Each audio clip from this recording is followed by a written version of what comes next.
అందరికీ నమస్కారం. ఇవాళ మనతో పాటు ప్రముఖ ఆధ్యాత్మికవేత్త, ఆస్ట్రాలజర్ శ్రీ సుభాష్ శర్మ గారు మనతో ఉన్నారు. గురువుగారితో మాట్లాడదాం. గురుగారు నమస్కారం. శ్రీమాత్రే నమః అండి. గురుగారు, గత నెల కుంభరాశి మీరు చెప్పిన ప్రెడిక్షన్‌కి విశేషమైన రెస్పాన్స్ అయితే వచ్చింది. చాలామంది మాకు జరిగిందే చెప్తున్నారు గురుగారు. చాలా బాగా చెప్పారని చాలామంది కామెంట్స్ అయితే పెట్టడం జరిగింది.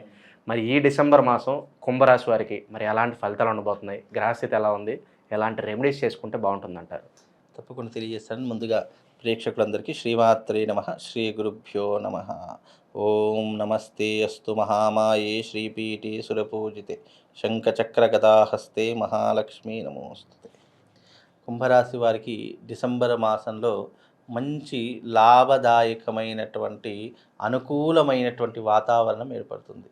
కుంభరాశి వారు డిసెంబర్లో కానీ జనవరిలో కానీ ఆస్తులు కొనుగోలు చేసుకోవడం, కనీసం స్థలమైనా సరే కొనుగోలు చేసుకుందామని అనే ఆలోచన రావడము, బంగారము లేదు అంటే ఇండ్ల స్థలాలు లేదు అని అంటే కనుక భూములు ఏవో ఒకటి కొనుగోలు చేసేటటువంటి పరిస్థితులు వాళ్ళ జీవితంలో ఏర్పడతాయి. ఏదైనా కూడా ఒక్కటి గమనించండి, కాలం ఎప్పుడు మనం అనుకున్నది ఏది కూడా జరగదు.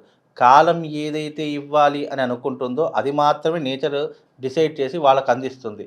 మనం ఎంత నష్టం అనుకుంటామో, ఎంత కష్టం అనుకుంటామో అదే మన జీవితంలో పాజిటివ్గా మారి ఒక మంచి అద్భుతమైనటువంటి యోగాన్ని మనకు అందిస్తుంది. చాలామంది నా దగ్గరికి వచ్చి ఏమంటారంటే, అయ్యో కుంభరాశి వారికి శని ప్రభావం నడుస్తుందండి, మా జీవితం ఎలా అండి అంటే, శని నడుస్తుంది, నీ కర్మ ప్రకారం నడుస్తుంది, కానీ నువ్వు శనిని తప్పించుకోవడానికి భగవంతుడు నీకు అనేక మార్గాలు ఇచ్చాడు. ఆ మార్గాలను కనుక నువ్వు సక్రమంగా ఉపయోగించుకుంటే శని కాదు కదా నీ జాతకాన్ని ఎవ్వరూ కూడా టచ్ చేయలేరు. కాబట్టి ఎప్పుడైనా సరే మన జాతకంలో గ్రహ సంచారం బాగా లేదు అని అనుకున్నప్పుడు దానికి సంబంధించినటువంటి అనేక రకాలైనటువంటి క్రతువులు ఉంటాయి, అవి చేసుకుంటే సరిపోతుంది. అంతేగాని శని జాతకంలో ఉన్నాడు కదా, కుంభరాశి వారికి ఏలినాటి శని ప్రభావం నడుస్తుంది కదా, దీనివల్ల మనకు నష్టం కదా, ఇలా అనేక రకాలుగా ఆలోచిస్తారు. కానీ శని అనేటటువంటి వాడు టీచర్తో సమానము. ఒక విద్యార్థి తప్పు చేస్తే ఒక టీచర్ ఎలాగైతే దండిస్తాడో ఆ రకంగా దండన విధించేటటువంటి వాడే తప్ప, ఇప్పుడు ఒక స్కూల్లో విద్యార్థులు ఉన్నారండి, ఆ స్కూల్లో విద్యార్థి చాలా చక్కగా అంటే గత సంవత్సరం ఫెయిల్ అయ్యాడు, ఈ సంవత్సరం పాస్ అయ్యి చక్కగా మంచి మార్కులు తెచ్చుకున్నాడు. ఫెయిల్ అయినప్పుడు ఎలా దండించాడో నువ్వు మంచి మార్కులు తెచ్చుకున్నప్పుడు కూడా నిన్ను అలాగే అప్రిషియేట్ చేస్తాడు, అలాగే నిన్ను మెచ్చుకుంటాడు, అలాగే నిన్ను ఎన్నో రకాలుగా ప్రశంసిస్తూ ఉంటాడు. కాబట్టి ఎప్పుడైనా సరే జాతకంలో శని బాగాలేదు, అది బాగాలేదు, ఇది బాగాలేదు అని ఎప్పుడు కూడా అనకూడదు. గ్రహ సంచారం, ప్లానెటరీ పొజిషన్, వాటి గ్రహాల యొక్క అనుకూలత, దాని యొక్క ప్లానెటరీ పొజిషన్ ప్రకారం అది నడుస్తూనే ఉంటుంది. అది కాలచక్రంలో ఒక భాగము, అంతే తప్ప ఇది శని నడుస్తుంది కదా అని ఎవ్వరు కూడా భయపడాల్సిన పనే లేదు. కుంభరాశి వారికి చెప్తున్నాను కదా, ఇప్పుడున్నటువంటి ఈ యొక్క మాసంలో వాళ్ళు తప్పకుండా మంచి ఆస్తి కొనుగోలు చేస్తుంటారు. ధైర్యే సాహసే లక్ష్మి అన్నట్టుగా వాళ్ళు ముందుకు దూసుకుని వెళ్ళిపోవాలి తప్ప భయం పడడం కానీ, అధైర్యం చెందడం కానీ, అయ్యో నా జీవితంలో ఇది కోల్పోతున్నాను అని చెప్పేసి అక్కడే ఆగిపోవడం కానీ అలాంటివి అస్సలు చేయకూడదు. ఎందుకంటే వీళ్ళకు కుంభరాశి వారికి కొన్ని సందర్భాల్లో ఏమవుతుందంటే స్టక్ అయిపోతూ ఉంటారు. సడన్గా మధ్యలోనే పని ఆపివేసేయడం కానీ, సడన్గా ఏదైనా అనుకున్నటువంటి పనిని వాళ్ళు నిర్లక్ష్యం చేయడం కానీ ఇలాంటివి చాలా మట్టుకు చేస్తుంటారు. అలాంటివి మాత్రం చేయకూడదు. కుంభరాశి వారికి ఈ యొక్క డిసెంబర్ మాసం చాలా కలిసి వచ్చేటటువంటి మాసంగా చెప్పుకోవచ్చు. వీలైనంత వరకు ఆస్తులు కొనుగోలు చేస్తూ ఉంటారు, పెద్దవాళ్ళకు మర్యాదలు ఇస్తూ ఉంటారు. వీలైనంత వరకు వాళ్ళు వృత్తిరీత్యా, వ్యాపారరీత్యా మంచి లాభదాయకమైనటువంటి జీవితాన్ని వీళ్ళు అద్భుతంగా గడుపుతారండి, అందులో ఏ సందేహం లేదు. కాకపోతే ఏంటంటే శని ప్రభావం వలన వచ్చేటటువంటి ఏవైతే ఇబ్బందులు ఉన్నాయో వాటిని అధిగమించాలి అని అనుకుంటే గనక కుంభరాశి వారికి ఒక స్ఫటికలింగం ఇస్తాను. ఎందుకంటే శని భగవానుడి యొక్క వ్యతిరేకత నుంచి మనం బయటపడాలి అంటే స్ఫటికలింగాన్ని పూజిస్తే గనక అద్భుతమైనటువంటి ఫలితాలు ఉంటాయి. ఆ స్ఫటికలింగం కూడా ఎలా ఉంటుంది, దానిని శివశక్తి స్ఫటికలింగము అని అంటాము. అంటే రెండు శక్తులతో కలయిక చేసినటువంటి శివశక్తి స్ఫటికలింగము అత్యద్భుతమైనటువంటి ఫలదాయిని అని చెప్పడం జరిగింది శాస్త్రంలో. అంటే ఈ కలియుగంలో పూజించేటటువంటి లింగ పరిమాణం ఎలా ఉండాలి, ఏ లింగాన్ని పూజిస్తే మనము ఎంత పుణ్యం వస్తుంది, ఎన్ని రకాలైనటువంటి పుణ్యాన్ని పొందగలం అనేటటువంటిది సనాతన ధర్మంలో మనకు లింగ పురాణంలో చెప్పడం జరిగింది. అంటే శివశక్తి లింగము అని అంటే కనుక పైన శ్రీచక్ర ఆకారంలో ఉన్నటువంటి శ్రీచక్రం ఉంటుంది. కింది భాగం అంతా కూడా శివుని యొక్క స్వరూపంగా లింగ స్వరూపం ఉంటుంది. అంటే శివుడి యొక్క శివలింగం ఉంటుంది కదా పైన, ఆ పిండం మీద పైన శ్రీచక్ర యంత్రం చెక్కింది ఉంటుంది.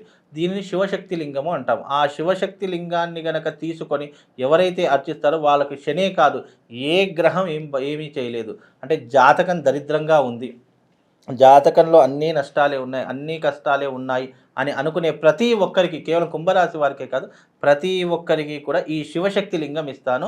అది ఎవ్రీడే శివశక్తి లింగాన్ని ప్రతిరోజు ఉదయం 5 గంటల నుండి 6 గంటల మధ్య కాలంలో కానీ, లేదు మాకు ఉదయం పూట కుదరదండి, మేము మార్కెట్కి వెళ్ళాలి, మాకు ఆ పనులు ఉంటాయి, ఈ పనులు ఉంటాయి, మాకు అంత పొద్దున్న లేవడం ఆరోగ్యం సహకరించదు అని అనుకునేటటువంటి వాళ్ళు సాయంకాలం ప్రదోషకాలం అంటాం. అంటే ప్రదోషకాలం అంటే సాయంత్రం మళ్ళీ 6 నుంచి 7 గంటల మధ్య కాలంలో సూర్యుడు అస్తమిస్తున్నాడు అనుకున్నటువంటి సంధ్య వేళలో ఆ శివలింగాన్ని ఒక పల్లెల్లో పెట్టుకొని తప్పకుండా దానికి అభిషేకాది క్రతువులు చేసుకోండి.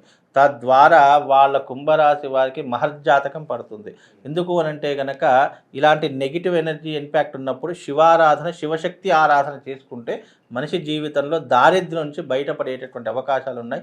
అవి 12 రాసులలో ఏ రాసులైనా తీసుకోవచ్చు. మోస్ట్ ఆఫ్ ది పీపుల్ ముఖ్యంగా తీసుకునేటటువంటి వారు ఎవరు అని అంటే గనక కర్కాటక రాశి వారు తీసుకోవాలి. ఎందుకంటే వాళ్ళకు అష్టమ శని ప్రభావము, అలాగే సింహరాశి వారు సప్తమ శని ప్రభావము, అలాగే వృశ్చిక రాశి వారు అర్ధాష్టమ శని ప్రభావము, అలాగే కుంభరాశి వారికి ఏలినాటి శని ప్రభావం ఉంటుంది. కనుక ఈ 4 రాశుల వారు తప్పకుండా శివశక్తి లింగాన్ని మీకు ఇస్తాను. ఆ లింగాన్ని మీరు ఇంట్లో పెట్టుకొని ఎవ్రీడే పూజ చేసుకోండి. మీ ఏ రాశి వారు ఏ మంత్రంతో పూజ చేసుకోవాలో స్పెసిఫిక్గా కూడా వాళ్ళకి తెలియజేస్తాను. కనుక ఎవరైనా అవకాశం ఉంటే ఆ లింగాన్ని పెట్టుకొని పూజ చేసుకోండి. కుంభరాశి వారికి అద్భుతంగా ఉంటుందండి. గురుగారు, ఈ మాసంలో వైవాహిక జీవితం ఎలా ఉండబోతుంది? అలాగే వివాహ సంబంధ ప్రయత్నాలు ఫలించడానికి ఆస్కారం ఏమైనా కనిపిస్తుందా? వైవాహిక జీవిత పరంగా చూసుకుంటే గనక కుంభరాశి వారికి అన్ని రకాలుగా బాగానే ఉంటుంది.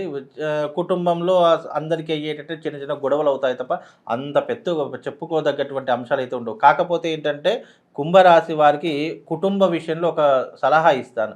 కుంభరాశి వారికి కుటుంబ విషయంలో కానీ, భార్య విషయంలో కానీ, లేదా మీ జీవిత విషయంలో కానీ అగ్రెసివ్నెస్గా మాట్లాడడము, కోపంగా మాట్లాడడము అస్సలు పెట్టుకోకండి. వీలైనంత వరకు ఏదైనా గొడవ అయితే 1 గంట తర్వాత మాట్లాడుకునే ప్రయత్నం చేయండి. మీకు ఏదైనా గొడవ వస్తే మీరిద్దరే మాట్లాడుకునే ప్రయత్నం చేయండి. మూడో వ్యక్తిని జీవితంలో అస్సలు ఇన్వాల్వ్ చేయకూడదు. కుంభరాశి వారు ఎస్పెషల్లీ అలా ఇన్వాల్వ్ చేశారా అది తప్పకుండా తెగిపోయే బంధమే అవుతుంది తప్ప అది కలిసి ఉండేటటువంటి బంధంగా ఏర్పడదు. కనుక వీలైనంత వరకు కుంభరాశి వారు మూడో వ్యక్తి సలహా తీసుకోవద్దు. నీకేది ఇష్టమో, ఏది కరెక్ట్ అనిపిస్తుందో అది మాత్రమే ఆలోచించు తప్ప మూడో వ్యక్తి సలహా ఎప్పటికీ జీవితంలో కుంభరాశి వారు తీసుకోవద్దు.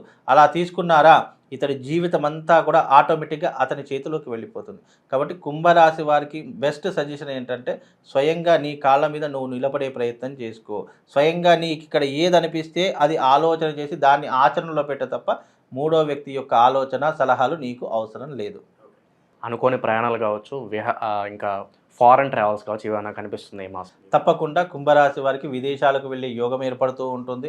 వీళ్ళు అద్దు అనుకున్నా కూడా తప్పకుండా అప్లికేషన్ పెట్టుకున్నా గనక, వీళ్ళు వీసాకు అప్లికేషన్ ఏదైనా పెట్టుకున్నా తప్పకుండా విదేశాలకు వెళ్ళి వృత్తిరీత్యా, చదువు రీత్యా, లేదంటే వ్యాపారరీత్యా తప్పకుండా మంచి లాభాలను సంపాదించేటటువంటి అవకాశం కుంభరాశి వారికి ఏర్పడుతుందండి. భూమికి సంబంధించి కొనుగోళ్లు కావచ్చు, ఇంకా భూ కబ్జాలకు గురైన వారు ఉంటారు. అటువంటి వారికి రిజల్ట్స్ ఎలా ఉండబోతున్నాయి ఈ మాసం?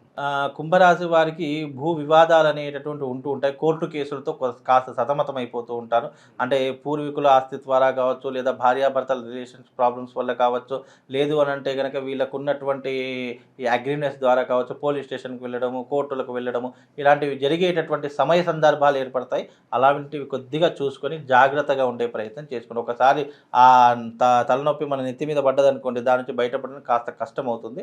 వీలైనంత వరకు జాగ్రత్తగా ఉండే ప్రయత్నం చేసుకోండి. చివరిగా ఈ రాశిలో ఉన్న స్టూడెంట్స్కి ఏ సూచన చేస్తారు గురుగారు ఈ మాసంలో? స్టూడెంట్స్కి ఒకటే సూచన అండి, కష్టపడి చదువుకునే ప్రయత్నం చేసుకోండి. ఎవరి మీద ఆధారపడకండి. అలాగే మీ జీవితంలో కొన్ని ఒడిదొడుకులు వస్తాయి. స్టూడెంట్స్కి కానివ్వండి, ఎవరికైనా కానివ్వండి, కొన్ని ఒడిదొడుకులు వస్తూ ఉంటాయి. దాని నుంచి బయటపడేటటువంటి మార్గాన్ని ఎంచుకోండి. మీకు జీవితంలో మీ ఆలోచన, సెల్ఫ్ ఆలోచన ఏదైతే ఉందో దాన్ని అమల్లో పెట్టే ప్రయత్నం చేయండి. ఎవరో ఏదో చెప్పారు కదా అని చెప్పి తొందరపడి నిర్ణయాలు తీసుకోవడం, వాడి మాటలు విని నువ్వు ప్రలోభపడిపోయి నువ్వు నీకు ఇష్టం వచ్చినట్టుగా కాకుండా వాడి మీద నువ్వు ఆధారపడి ఎప్పుడైతే ఉంటావో అప్పుడు నీ జీవితం కొలాప్స్ అయిపోతుంది. కాబట్టి కుంభరాశి వారు వాళ్ళు స్వయంకృతంగా వాళ్ళ కాళ్ళ మీద వాళ్ళు నిలబడేటటువంటి ప్రయత్నం చేయాలి. ఎవరి సలహాలు సూచనలు అవసరం. ఎందుకంటే కుంభరాశి వారికి చాలా నాలెడ్జ్ ఉంటుంది. అది వాళ్ళకి ఇప్పుడు ఏర్పడదు. ఎలాగైతే జీవితం ముందు ముందు వెళ్తూ ఉంటుందో అలా అలా వాళ్ళ యొక్క ప్రవర్తన మారిపోతూ ఉంటుంది. కనుక కుంభరాశి వారు వ్యక్తిగతంగా చాలా అంటే కుంభరాశి వారిని చూస్తే చాలామంది ఏమనుకుంటారంటే మాయ మాటలు చెప్తాడు, లేదంటే లోపరుచుకుంటాడు, వీడు ఇంతే కదా, వీడు కమెడియన్ కదా, లేదంటే వీడు కోపము అగ్రినెస్ ఎక్కువగా ఉంటుంది కదా అని చాలామంది అభిప్రాయం. కానీ మనసు లోపల ఎన్నో రకాలైనటువంటి ఆలోచనలతో సతమతమైపోతూ ఉంటాడు. కరెక్ట్ డెసిషన్ తీసుకోలేక చాలా ఇబ్బందులు పడుతూ ఉంటాడు. కాబట్టి కుంభరాశి వారు ఎవరైతే ఉన్నారో సెల్ఫ్గా ఆలోచన చేసి సెల్ఫ్గా మీరు ఏ ప్రయత్నం చేసినా మీరు సింగిల్గా చేయండి. పొత్తులో బిజినెస్ కానివ్వండి, ఎవరితో ఆధారపడి ఇలాంటివి చేసుకోకండి. ఒక అడుగు ముందుకు ధైర్యంగా వేయడానికి కుంభరాశి వారికి మంచి ధైర్యాన్ని అయితే మీరు కల్పించారు. 100% అండి. మరి ఇంకా మంచి ఫలితాలు పొందడానికి కుంభరాశి వారికి ఎటువంటి పరిహారాలు మీరు సూచిస్తారు? కుంభరాశి వారికి ఇంతకుముందు చెప్పినటువంటి విధంగా ఒక స్ఫటికలింగం ఇస్తాను. ఆ స్ఫటికలింగాన్ని మీరు ప్రతిరోజు పూజ చేసుకునే ప్రయత్నం చేయండి. మీరు ఎక్కడికో వెళ్ళాల్సిన అవసరం లేదు. ఇంట్లోనే ఒక పల్లెల్లో శివలింగాన్ని పెట్టుకొని ఆ శివశక్తి లింగాన్ని మీరు పూజ చేసుకునే ప్రయత్నం చేయండి. లేదు అని అంటే కనుక భారస్పత్య తంత్రము లేదా తిలహోమ తంత్రము అనేటటువంటిది ఉంటుంది. వీళ్ళకు జన్మస్థానం లేనాటి శని ప్రభావం కాబట్టి తిలహోమ తంత్రం చేసుకోమనండి. అన్ని రకాలుగా బాగుంటుందండి. దైవారాధన విషయంలో ఒక మంత్రం చెప్తారు కుంభరాశి వారికి. కుంభరాశి వారికి దైవారాధనలు ఏదైనా మంత్రం కావాలంటే శనీశ్వరుడు సంబంధించిన మంత్రమే ఓం నీలాంజన సమాభాసం రవిపుత్రమిమాగ్రజం ఛాయామార్తాడ సంభూతం తం నమామి శనైశ్చరం అనేటటువంటి మంత్రాన్ని చదువుకోమని చెప్పండి, సరిపోతుందండి. డిసెంబర్ మాసంలో కుంభరాశి వారికి ఎలాంటి ఫలితాలు ఉంటాయి, అలాగే మీరు చేసుకోవాల్సిన పరిహారాలు తెలియజేసినందుకు ధన్యవాదాలు. శ్రీమాత్.